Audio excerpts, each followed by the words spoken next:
Awesome. We have a major piece of news from Andrew Wilson himself. He now gives a shit about mobile.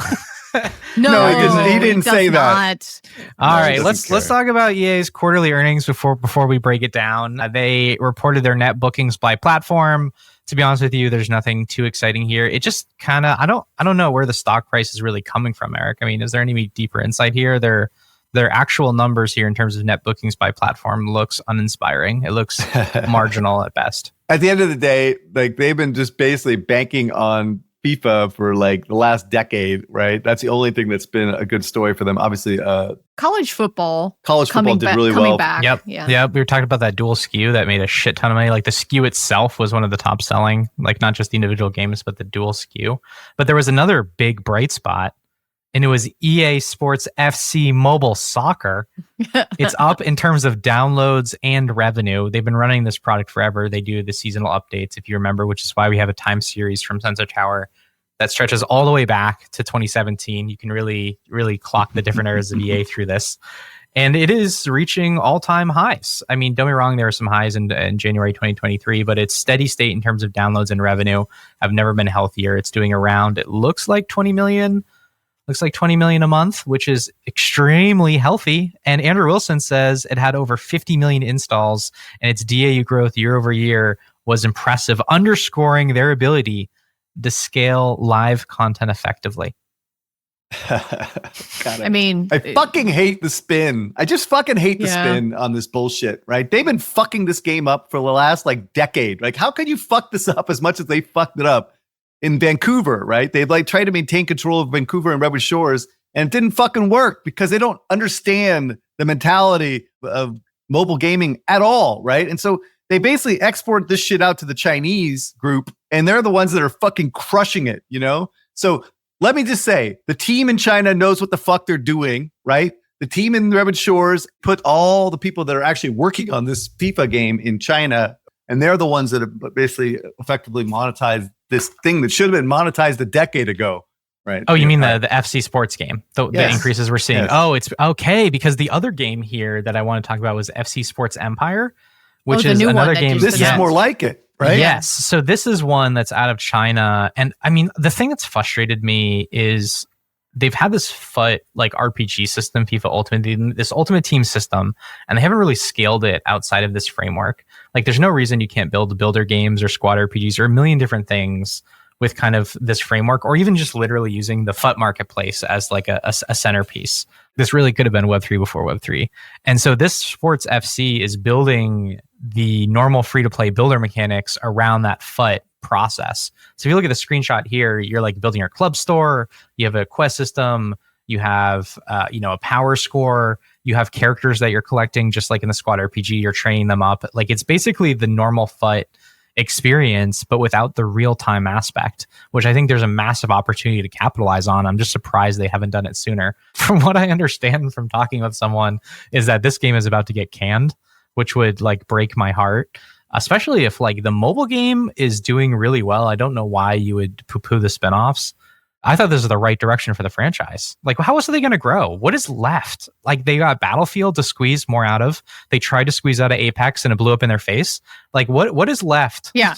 First of all, these guys have not executed at all, right? In terms of outside of sports franchises, right? And Apex did really well for a while, but that's kind of fallen off the. So they've been living on sports and primarily FIFA, and that's why the stock took a big hit, because FIFA was down last year because of some snafu with the game development. Anyway, that seems to be solved and fixed, and they seem to be fine on that. What I think people are hoping for is Battlefield, right? Battlefield is supposedly going to be like the help to save them and to get them into the shooter category with a live service. And I think people are starting to expect that to be something that's incremental for them, not only for this year, but for next year and the year after, et cetera, et cetera. So it all kind of hinges on this performance. And so what they're bidding the stock up in anticipation of this, and if it falters in any way, the stock's going right back down, right? So it's like, This is like the game that people are playing. So this is all basically Battlefield expectations is what's driving the stock price. Right.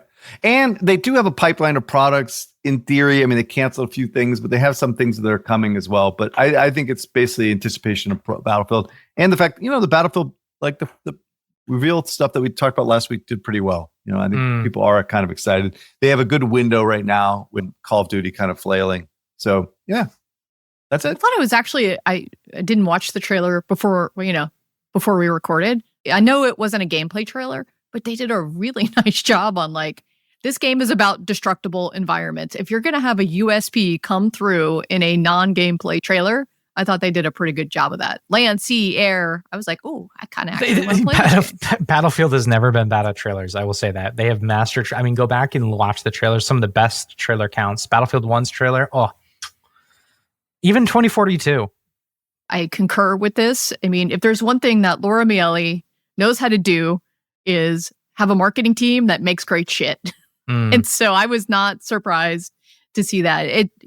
I hope that the gameplay measures up to it. And then, so Phil, I just wanted to say on management, and so I've been doing a little bit of deep dive into sports and the subcategories of sports. The management aspect of sports, especially with football, is one of the smallest categories. It's not necessarily like a global play pattern. Germans love it, but it tends to not be like a mass market opportunity and a little bit more niche. And look at fantasy sports. Fantasy sports does multi-billions. I think it depends on what you're including the TAM number. The management of how you're describing it, I'm going to build my stadium and my team and those things versus like real life, minute to minute. I'm following a team that are real life players. So management, it means two different things in that world. Like fantasy sports is one thing, you're right, versus management which is another thing, which is what I've been checking into.